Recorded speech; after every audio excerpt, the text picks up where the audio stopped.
Hello, welcome to Workshop Wednesday. Last week we looked at harmony in major keys. This week I want to look at harmony in minor keys and go beyond that. Really, kind of minor keys are where the fun starts.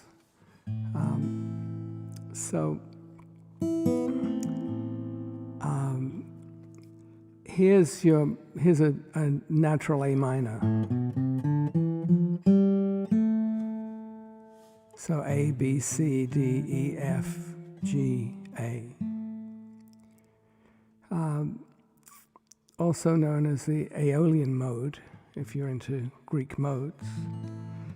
But the thing is that in music theory, in kind of the textbooks, there are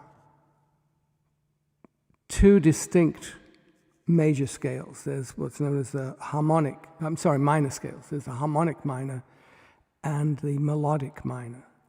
And in the textbooks, they tell you that the melodic minor, the harmonic minor rather, is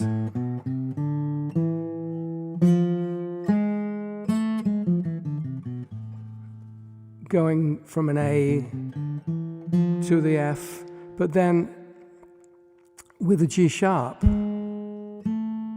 But that gives you an augmented second, which kind of sounds Middle Eastern almost. And so the theory is that the melodic minor compensates for that by, on the way up, you make the sixth and the seventh sharp. So it kind of sounds like a major scale right there. But on the way down, you make them natural. So in the real world, however, there's only one minor. And how that gets modified is really down to the harmony, what the underlying harmony is. Now, if you think about it, if you're an A minor, the 5 chord is an E, which is major, as long as the G is sharp.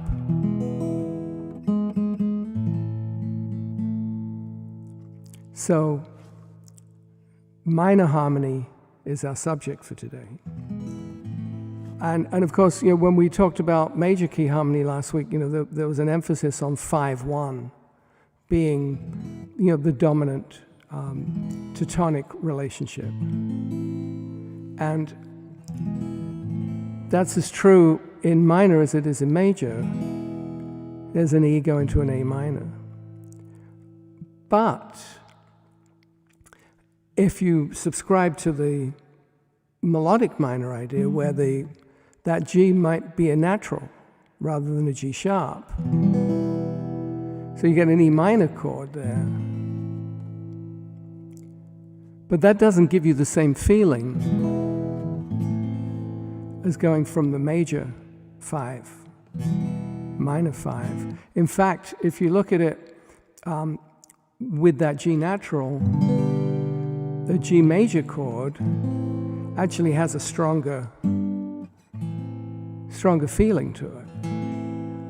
But where it gets interesting is that if you precede that E major with the 2 chord. Now, let's say we're in A minor, so the 2 chord is what starts on, comes from the root B, and typically you would have a B minor chord with an F sharp in it.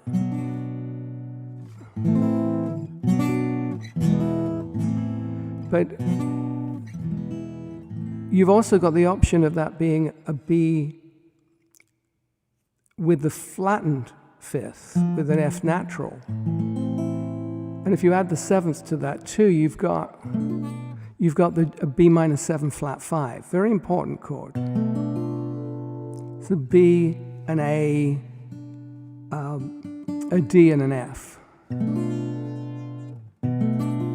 And then going to the E, then go to the A minor. But But if you look at that, you've got the F natural, but then you've got the G sharp. So how that works in terms of the kind of the theory of the melodic minor is a little bit hazy, because in theory, you know, the F natural will be on the way down and the G sharp will be on the way up. But, you know, I might not do that. But just understand that the cool harmonic relationship in the minor is definitely going from the 2 minor 7 with the flattened fifth, which is that F natural. So let's look at, say, for example,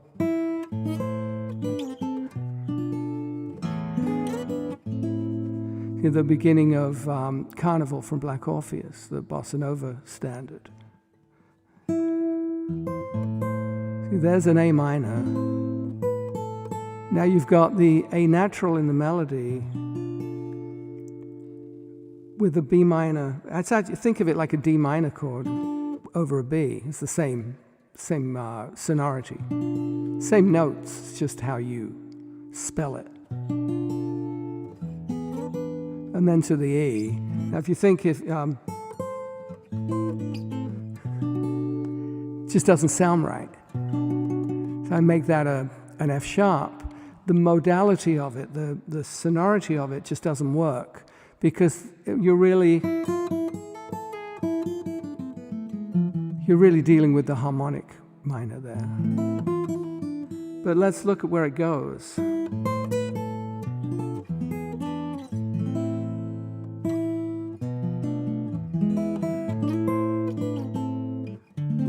Then it goes to a D minor. Now you've modulated to C major, which is the relative major. So, you know, these things, especially in the kind of the Great American Songbook repertoire, things don't strictly adhere to classical concept. But I think it's helpful to look at how in early music, in Renaissance music, and the fact that a lot of Renaissance music was really driven by fretted instruments, by the lute, and later the guitar, also in Spain, the vihuela, which was tuned like a lute but looked like a guitar. And how there were chord progressions that were kind of standardized chord progressions, much like a 12-bar blues is today. And one of these was called the passamezzo, which in Italian is kind of like a half step. It's actually a dance. And a lot of these, especially in earlier music, a lot of this stuff is based around dance progressions. But the passamezzo, the antico, the old version of the passamezzo, was this progression where you'd go from an A minor to a G, so from the 1 to the flat 7, A minor to E to the 5 chord, and then again A minor to G, A minor, E, A minor. You know, you might recognize that as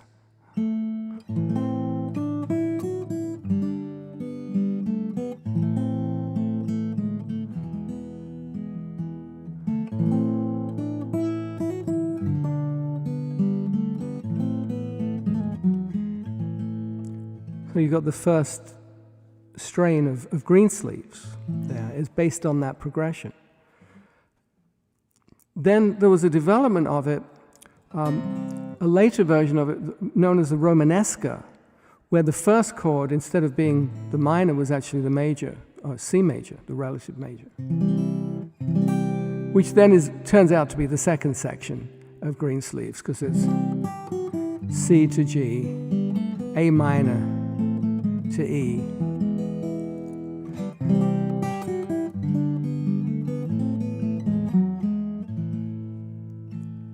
So Greensleeves is really a combination of the passamezzo antico and the Romanesca progressions. And those kinds of chord progressions, and not specifically the passo mezzo, but those kind of progressions have really been around for centuries. Another one a little bit later was the folia, which would typically actually would be in D minor, but I'm going to play it in A minor just for consistency. So, and there was a melody that went along with that. A minor, A minor, G, C, G, A minor. I'll do it again.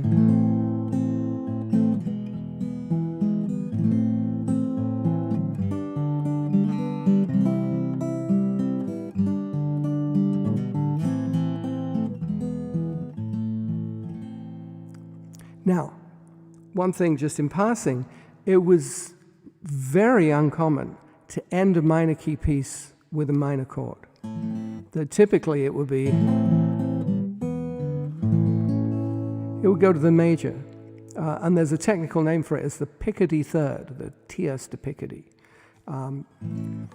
And how, you can see those changes are really, kind of the Romanesque changes, just the Greensleeves changes just rearranged.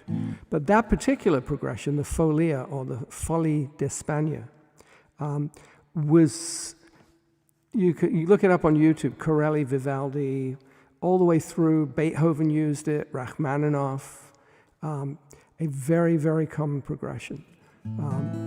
And yeah, Terence mentions House of the Rising Sun.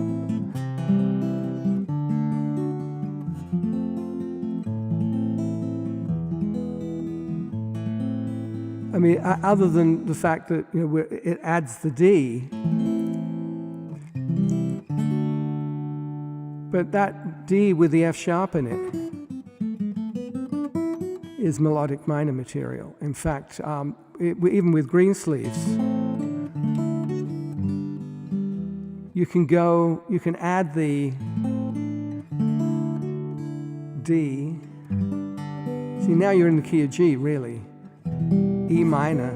And maybe I'll throw an F in there.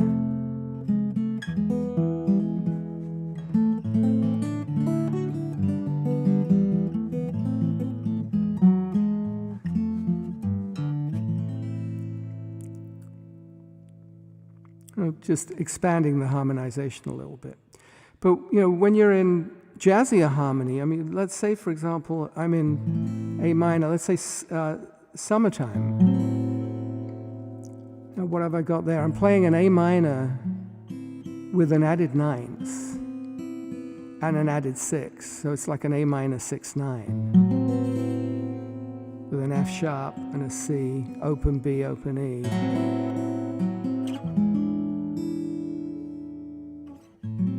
And I'm just moving up 2 frets.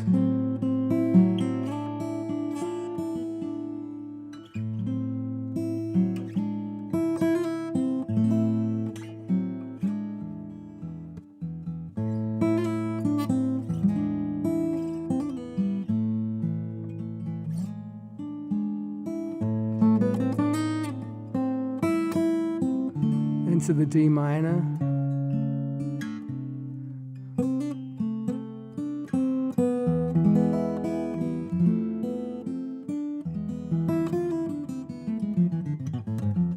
See, I'm using the harmonic minor there, because I got the F natural and the G sharp. But I'm avoiding making it work like with the augmented second, just to avoid that kind of Middle Eastern flavor. St. James Infirmary, let's see.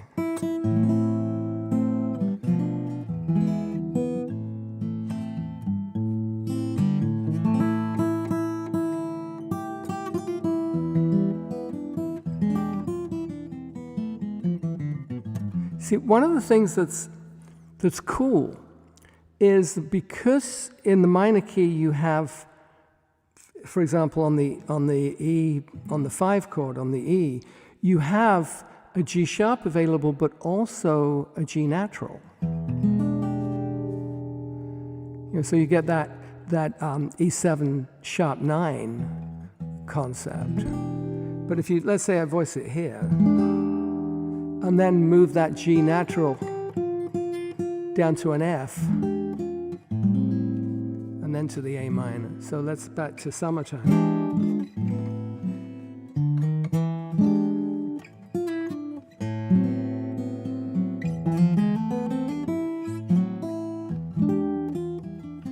So it really, even though within the chord you have this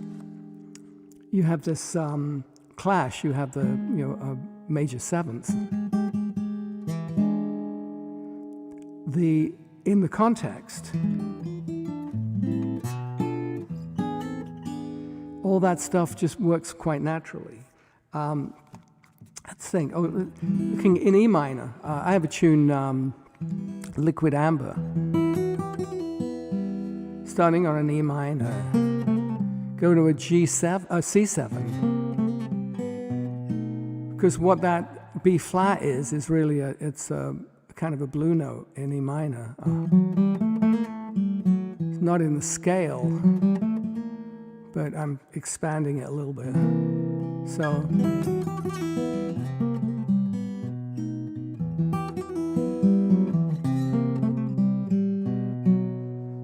B. Now I'm walking up in the bass. So there's a C bass with a B melody. C sharp, D, and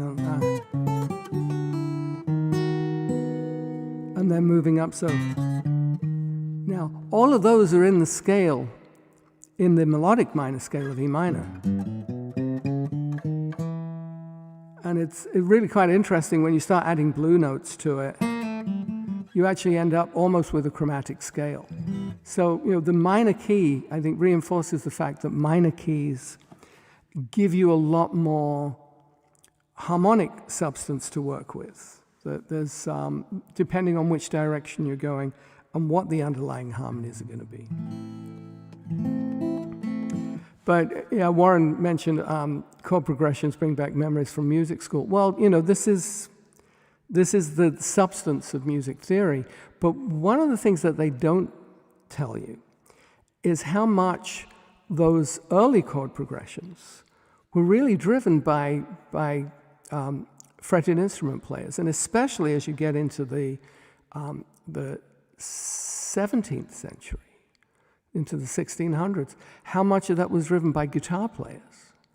Because the guitar, in particular, the lute was kind of like the classical one, as it were, but the guitar really was kind of, the popular music kind of man in the street instrument for accompanying songs. So, or dancing for that matter. I mean, it just was a very common instrument, and it just kind of got written out of the history books, which has always been a bit of a bone of contention for me.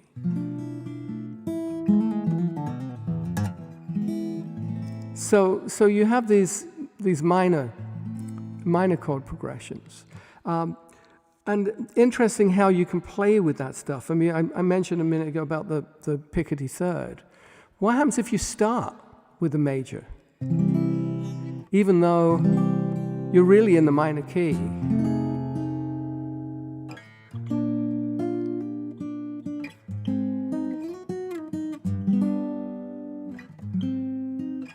See, Michelle is really, it's in the minor. And it has one of those descending patterns. But then it goes major. Nice bright sound on Michelle's name, but then... And this one, I mean, there were certain moments when I was working with McCartney where some precious little piece of information would just kind of, drop into my fingers. And one of those was where he picked up an acoustic and started playing Michelle. And the second chord he played was a 7 sharp 9. Now, you look at the sheet music, it'll tell you it's a minor, it's an F minor, or whatever key. I think he had a capo for the recording, but that's a chord that belongs in C minor.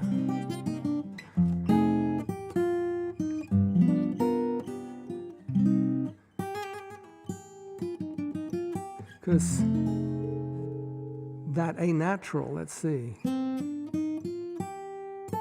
Yeah, that's part of the C minor scale, and the A flat too.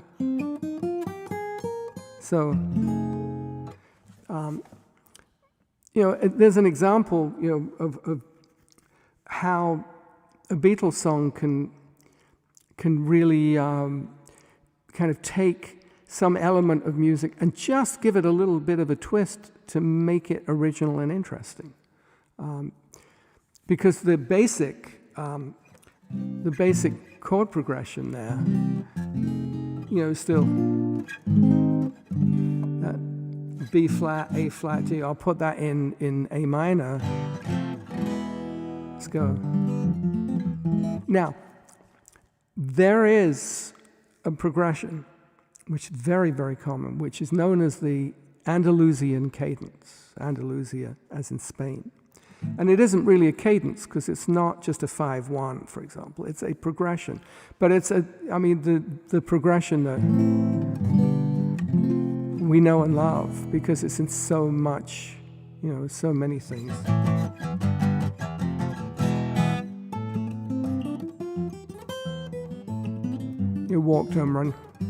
Walk, don't run, for example.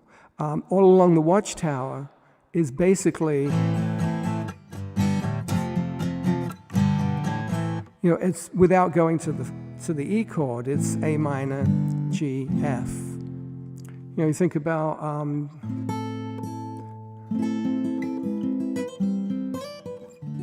a Stairway to Heaven.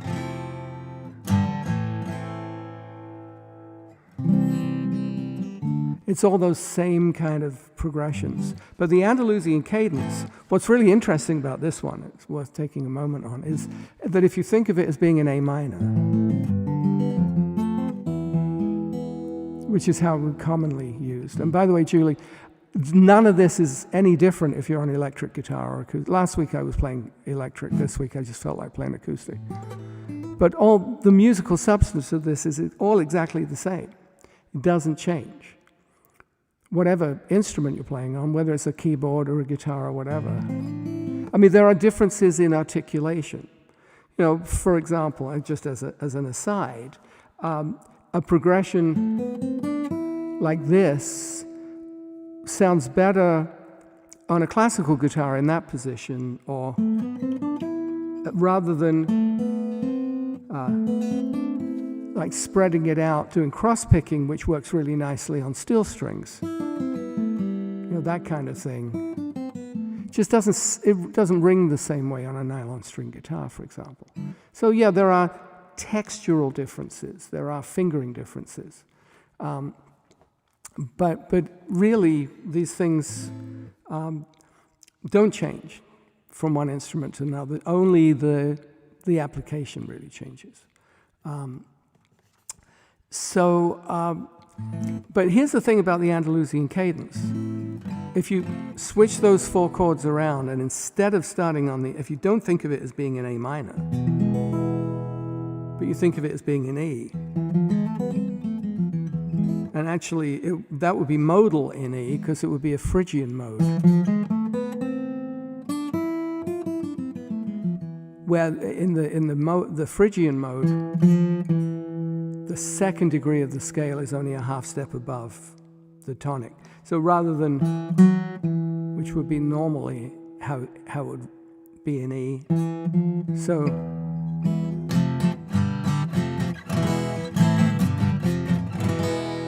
and once you're in that territory,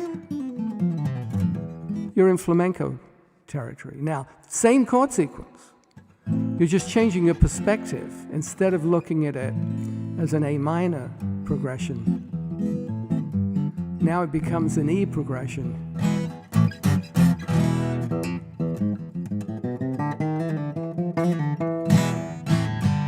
because it's landing on the E, and it just, that's the focus, as opposed to A minor being the focus. And somebody mentioned, I'm not going to scroll back, but somebody mentioned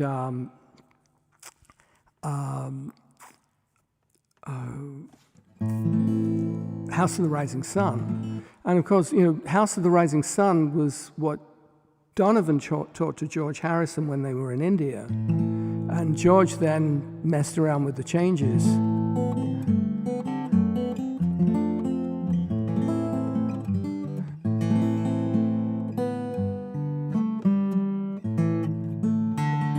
I usually play in Daggat, so I have to think about it for a second.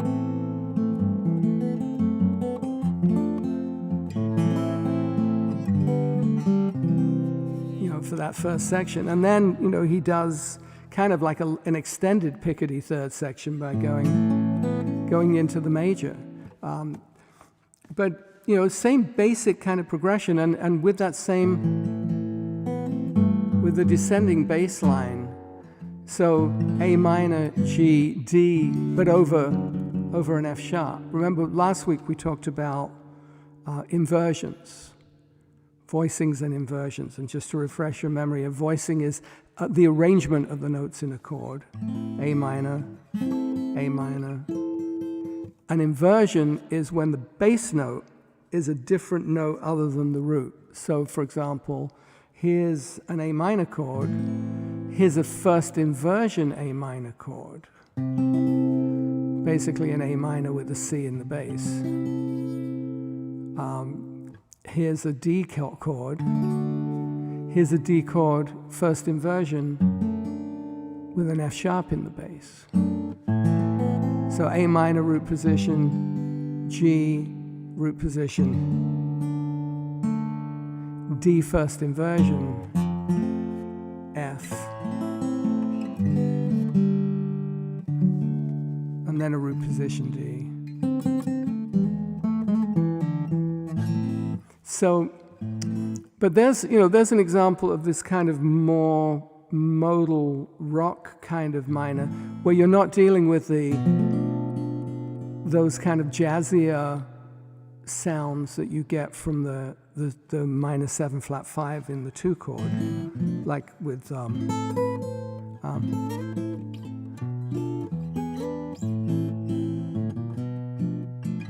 it's a different musical sensibility. So I would pick up the electric guitar, Julie, but I'd have to turn it on, turn the amp on, and right now I'm kind of in this zone, so I might before the ending just to compare. So yeah, so minor just has more. There's more to work with. But one thing we haven't talked about is the effect of diminished chords and also the upper partials. So for example, here's A minor, here's the E, here's E7. I mentioned this a little while ago, but here's an E7 flat 9. See, I'm just resolving that to the A minor. And I could put the sharp 9 on top of that.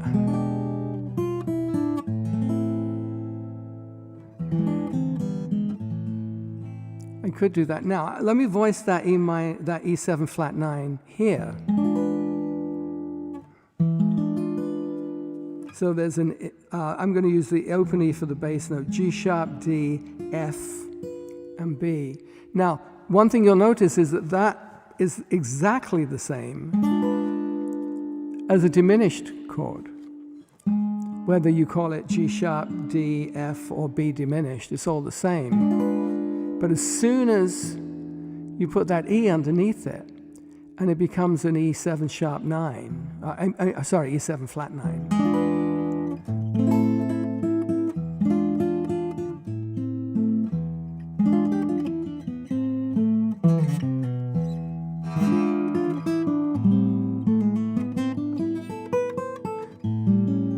A7, D minor, A7 flat 9.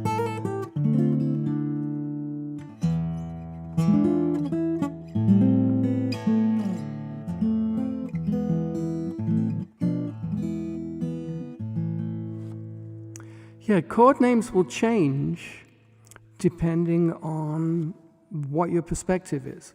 What function does it have?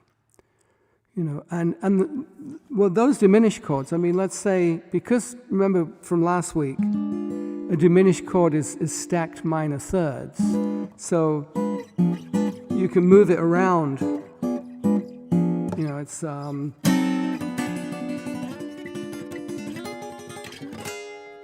know, you can do those kind of progressions. It's the same chord, just voiced differently. Now, here, instead of doing this, I'll put it here. It's still, with the E bass, it's still an E7 flat 9, because here the flat 9, the F is on the 4th string, B, D, G sharp. It's all the same notes, but just voiced differently. Which sounds a little dissonant until you resolve it.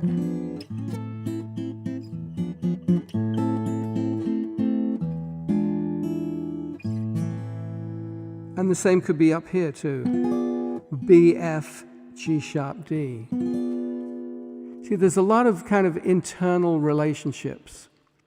And for me, as a musician, the thing that I've always found has worked for me is just the pattern recognition, recognizing the shapes, recognizing the relationship between the notes in the chord, and also, of course, knowing the fingerboard, so that I can go, you know, I can be up here and know what notes I'm playing. But you know, you want to, if you can, become more familiar with what happens above the 5th fret, simply because if you have any intention of kind of like, you know, stretching out a bit, you've just got more to work with. You know, I was doing the A minor, B minor 7 flat 5. Here's a B minor 7 flat 5. Voice like that, where it's, you know, basically a D minor on top, but with a B on the bottom. So yeah, there are kind of, some of these chords are interchangeable, just depending on what the function is, what the context is. But here's a very clear example of how diminished chords really function like dominant sevenths, kind of like, you know, jacked up dominant sevenths in minor keys. Whereas in major keys, they tend to be more like connections, like going from a G to a G sharp diminished to an A minor to a D. Now notice there, it's still that same, so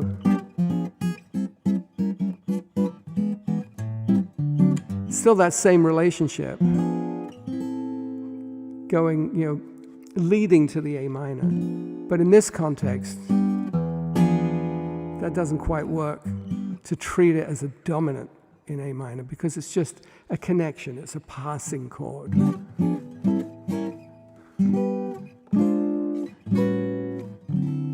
know, just in one of those kinds of progressions. So, you know, shapes, I mean, shapes are really useful. And you want to become familiar with the shapes and also their movability. I mean, the most obvious movable shapes are the E, F shape moving up and down, and the C shape can be moved up and down. The A shape, you know, all of those are just, you know, of course, the first finger becomes like the kind of nature's capo in that environment. And the same thing with the minors. You know, if you know that's an A minor, 1, 2, 3, A sharp, B, C, C minor, D minor. Barney asked what the best method of learning the notes up the neck is. Really just to locate them, you know, basically. I mean, you've only got 12 positions, you know, up to the 12th fret. So you take the D string, excuse me, for example, D, D sharp, E, F, F sharp, G, G sharp, A sharp or B flat, B, C, C sharp, D. And of course, you know, there's certain kind of like things with your dots that you know that if you're on the bottom E, that the 5th fret is going to be the A, the 7th fret where the dot is going to be the B, the 9th fret is going to be the C sharp. And then it's, you know, it's really just a question of repetition. That's my advice, is just to kind of look at it, just really take that time just to kind of count up the frets. Have I ever played a 7-string guitar? I have. 6 strings is enough for me, except of course 12-string, but that's a different animal. You know, if I want the lower bass notes, then I typically tune down, you know, to a D or to a C. And if I, you know, and I mean, there are 7-string guitars with the upper string too, which is, you know, it's just, it's a step further than I want to go, because I've really kind of put all my focus into living on 6 strings, you know. So, but it works great for some players. I mean, George Van Epps was a wizard on the 7-string guitar. Josh asks if I'm seeing the shapes in terms of their intervals or by note name. It's really both. I mean, and some of it is, you know, the fact that I, you know, just instinctively I know that an F sharp to a C here is an augmented 4th. And I also know what its function is. See, I think function is really important, as to not just knowing what the notes are, but knowing what they are in relation to each other and how they function in relation to each other. You know, and it's work. It's something that, it's not math. I mean, it's not advanced calculus. It's just really just getting to know, getting familiar with the relationships, and using those intervals as kind of a fundamental thing. I mean, just to be aware of where the fifths are, you know.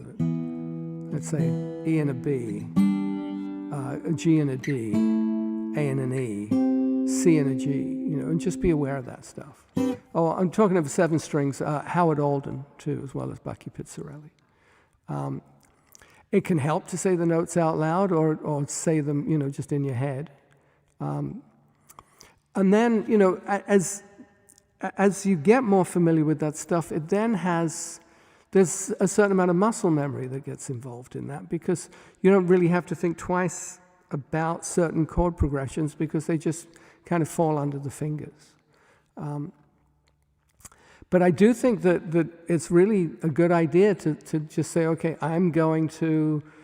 today I'm going to find different ways of playing an A minor chord. So, you know, there's your cowboy A minor, there's, you know, a 5th fret A minor, perhaps here. You know, look at the notes, E, A, and C, and ask yourself, where do I find those notes in other places? E, A, and C. You know, perhaps using an open string, or here, E, C, you know, A, C, E, or here, first inversion, C, A, E. And then, okay, well, how does that relate to the E chord? All you do is you just move those fingers down a fret.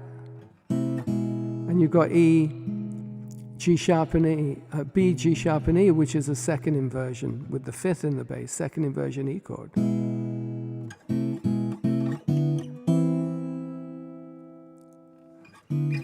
And then, you know, just see how those intervals move up and down the neck, maybe changing from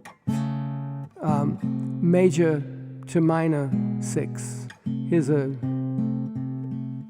C to A is a major 6, but G to B flat is a minor 6, and just kind of, you really just have to kind of, you do have to get your brain working. Start with thirds, because thirds are easy to, let's say, here's A minor with just a C and an E, D minor with a D and an F sharp, E minor with an E and a G. And so you just work on that. A workshop on how to create original melodies. Ooh, that would, some thought. Because, I have to think about how to approach it. Let me think on that one. So we have, I mentioned last week about the cycle of fifths, and how here's a cycle of fifths progression starting on a D minor 7 to a G to an C major 7 to an F, and then if you recall from last week, or if you weren't here last week, that at some point there is there's like a ruby slippers, click your heels together and you're going back to Oz. Because here, instead of going from to F to a B flat, what I'm going to do is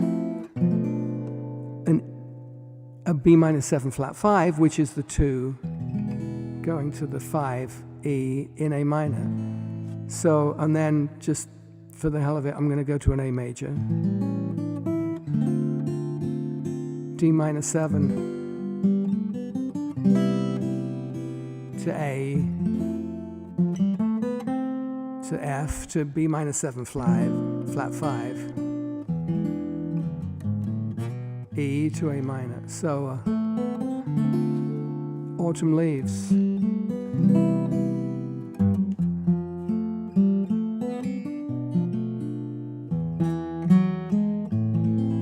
See, Autumn Leaves is just a cycle of fifths progression in A minor.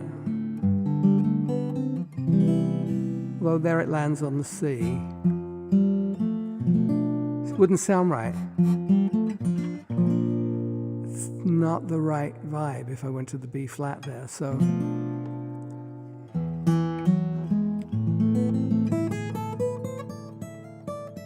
It's true, Daniel, that Yamandu Costa is the most amazing 7-string guitar player, incredible player. You should check him out on YouTube. He's really a remarkable player. There is a verse to Autumn Leaves, although that's not one that I know. Sometimes the verses don't always work in a satisfying way as an instrumental. It's like I did on my Downtown album, I did September Song, the Kurt Weill September Song, and it has a lovely verse, but it doesn't work as well instrumentally as it does vocally, because it kind of sets up the lyric of the chorus of the song. So I'm a big fan of doing the verse when you can, but in the case of Autumn Leaves, I never did learn it.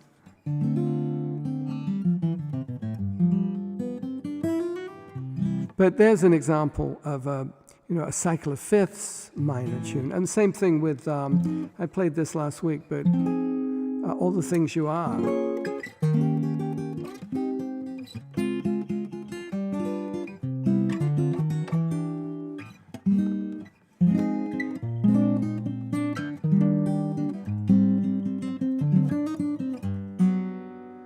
It's just interlocking cycle of fifths progressions. But then you do get progressions that can be backwards cycle of fifths. For example, I'm B minor, F sharp, A, E, G, D, E minor, and then F sharp. So, Hotel California.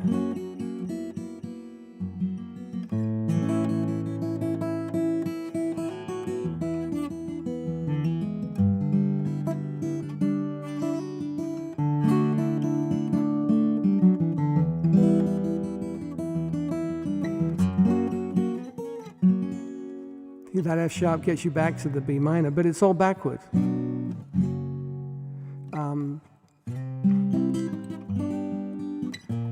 Maybe I'm Amazed is similar. It's a backwards descending progression. But instead of going from the 5 to the 1, I'm used to doing it in Daggat again. It's the changes just go backwards. And just to finish up, there's one progression. Well, here's a couple of progressions. One is, of course, the heart and soul.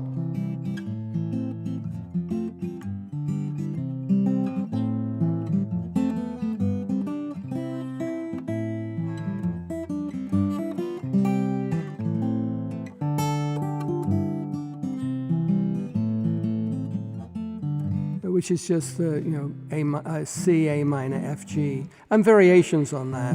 C, A minor, D minor, G, for example. But the one, like the ubiquitous progression is where you go 1, 5, 6, 4. So.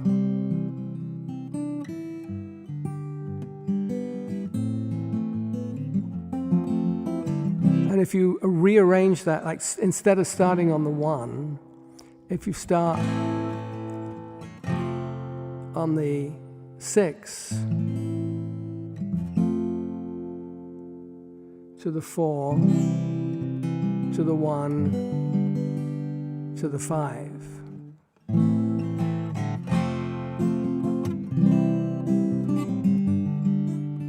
Or you start, let's say, on the 4.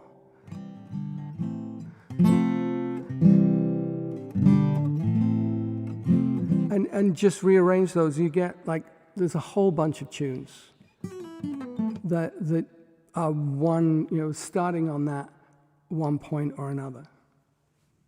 Sorry, I'm trying to figure out why there's somebody coming in my back door when my gardener was here yesterday, so I will find out momentarily.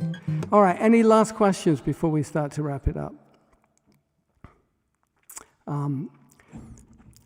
It does, I think one thing that can really help is just to understand, at least in the regular keys, understand 2-5-1. Just memorize, whether it's D minor, G, C, or whether it's B minor, E, A. Ooh, that was nice.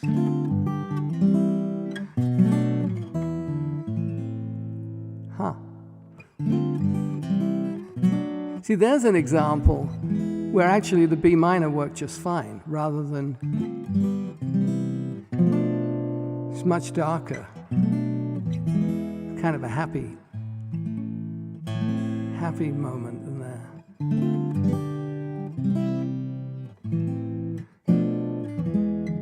Yeah. All right, so let me think about, I'm going to think about that idea of doing a melody workshop. But it might take me a little while just to really find the right way to present it. Friday, a week from Friday, not this coming Friday, but I think June 4th, I'm doing a concert, a ticketed concert on Bandcamp. And that's going to be a regular thing the first Friday of the month. I like Bandcamp because it's artist friendly. And it also ties in with merch sales. So in one place you can watch me do a concert, but also buy my recent albums too. And that'll be on Friday the 4th of June. And though if you can't watch it when it goes live, there's a 24-hour window. I'm starting to sort through, those of you that have been watching my Facebook Tea Times, I'm starting to sort through those archives to pull out some stuff that's worth posting on YouTube as well. So a lot of stuff going on, and also, starting to see gigs show up. So do check my website. Do go to lawrencestuber.com. I just posted put a post on yesterday, just kind of explaining what's going on. Because I was doing Facebook Live 3 times a week, and that's now just Mondays. So Moody Monday will be next Monday, and following Mondays.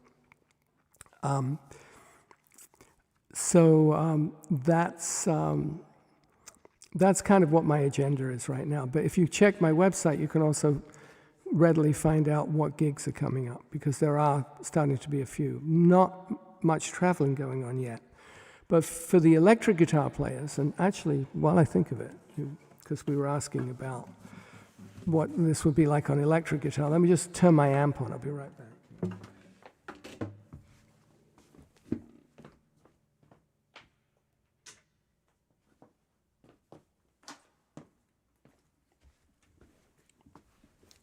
Got to have the lumbar support with the cushion too.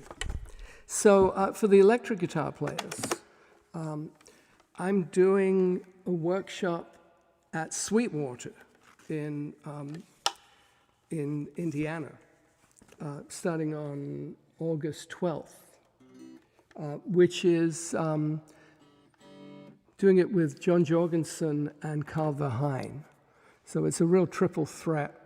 Between us, I think we've had well over 100 years of studio work experience, as well as a million live gigs between us too.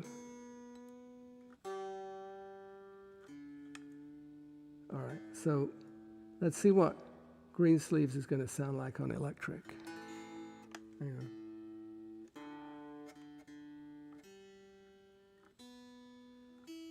So, Bunny, you're in the mood for love, eh? Well, you better talk to Stephen about that.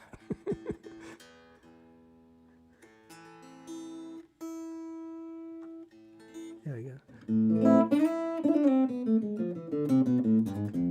Hang on, I got to turn up the fader on my mixer. There we go.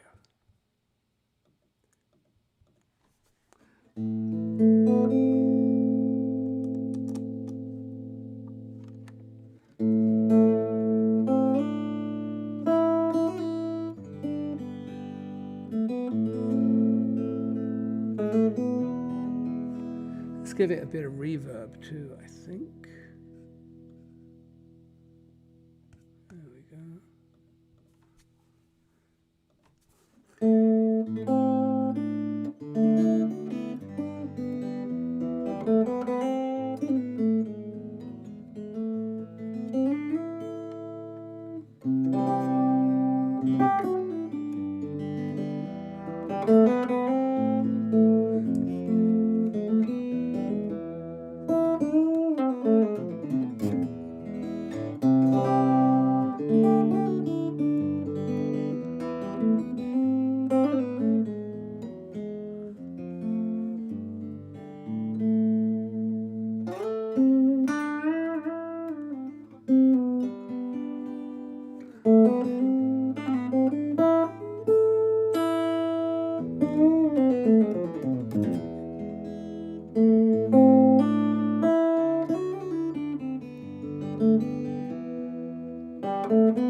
Just being on electric, and of course I don't have the same gauge of strings. I mean, I have 13s on the acoustic, I have 11s on the electric.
I mean, I think if I was going to do green sleeves on electric, I'd probably want to have a rhythm section, you know. Just so that I could really, you know, take off with it.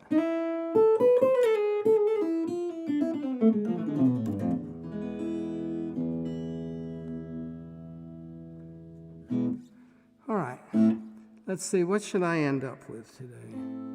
Let me get back on acoustic. I wasn't expecting to play electric, so let's, here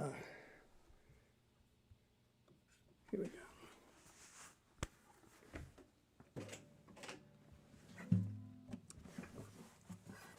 I think that it's important to understand that, you know, when I was talking earlier about the passamezzo and the folia and those kinds of progressions were really intended for improvisation. So I'm going to do a little bit of an improv on the folia progression.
All right then, so I hope this has been helpful. I'll have a good think about the melodic thing, maybe for next week or the week after. We'll see. But thanks for tuning in. And again, check my website at lawrencestuber.com. I'm doing radio interview tomorrow morning. There's a link there for that. And I'll be on Facebook on Monday. And back here on Wednesday next week. And then Bandcamp on the Friday. So stuff to do here, and you've got some things to think about, so take it easy. Cheers. All the best. Forgot I moved my mouse pad. Here we go.